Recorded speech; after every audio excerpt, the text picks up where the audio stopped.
Well, so one of the challenges I have even coming into a discussion like this is the term parallel is just always thrown around as it's such a soft category, and it really doesn't feel like it gets enough. It doesn't put enough real meat on the bones in terms of what we're saying. In the Hellenistic world, the very idea of it, as I've expressed in some of the other videos with you guys, the core idea of it is imitation of the Greeks. It's intentional, it's deliberate.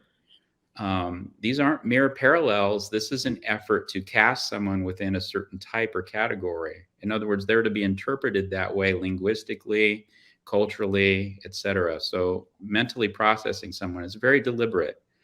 And what's lost on us today, I think, is the Hellenistic aspects of this take it so much further than what we're used to, even in our own culture.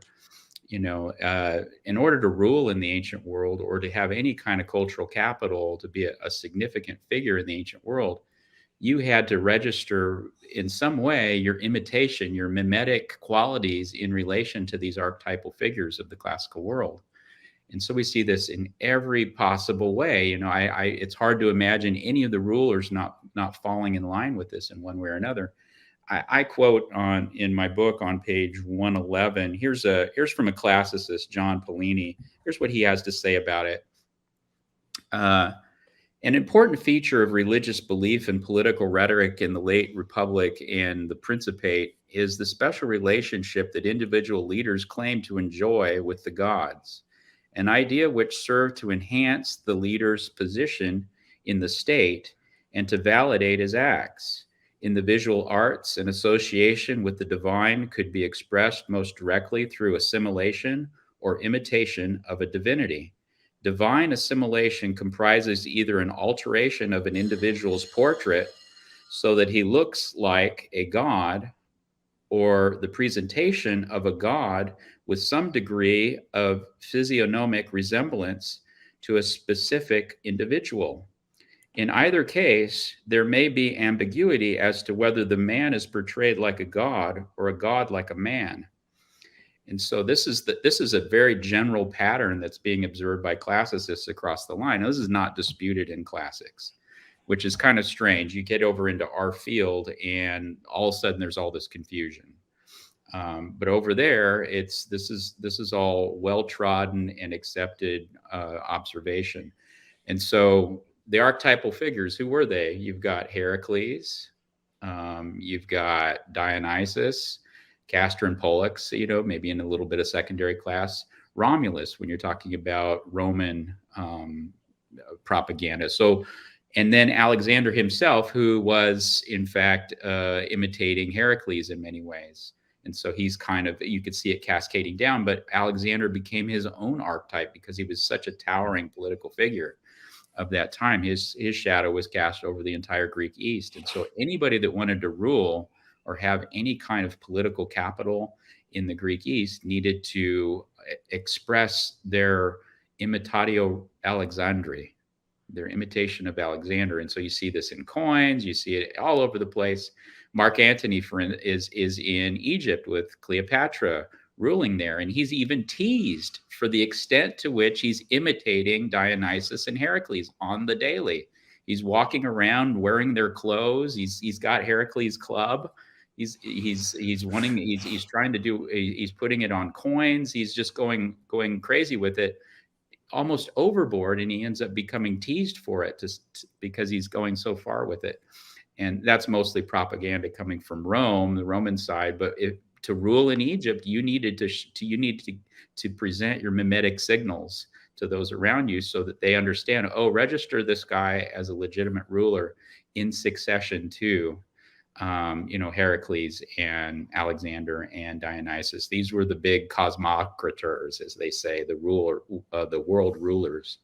And would it be safe to say that it would be kind of absurd to say, here's this guy who's in the Mediterranean world, and he sees how everyone else is doing. People are seeing this. They see how everyone else is imitating, the deities of antiquity, which means these deities go way, way, way, way back, right?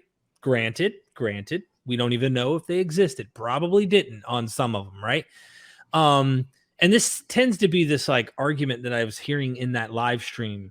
Michael Jones was kind of getting at was like, or Nathan Nadeau and Michael Jones were trying to kind of point out, and it was like, well, Jesus is like a recent figure, and these guys, man, they're way back there.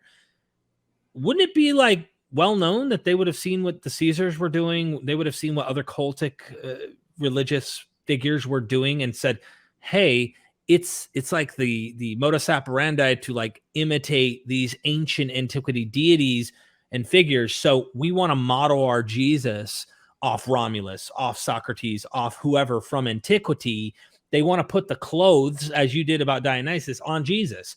That's what these writings are. They're putting a hat and a t-shirt and a sweater and a pair of jeans and a pair of short, have an ascension. Make sure that tomb's empty, and make sure this and make sure that.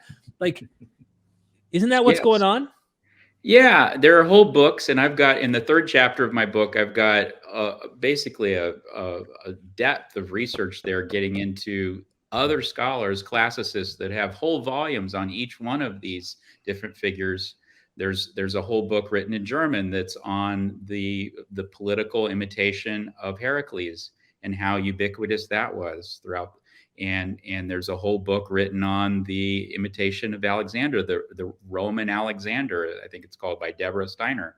You can go look that up. Fantastic book. And basically it shows that anyone ruling in the Greek East was only legitimate if they, to the extent that they were imitating Alexander.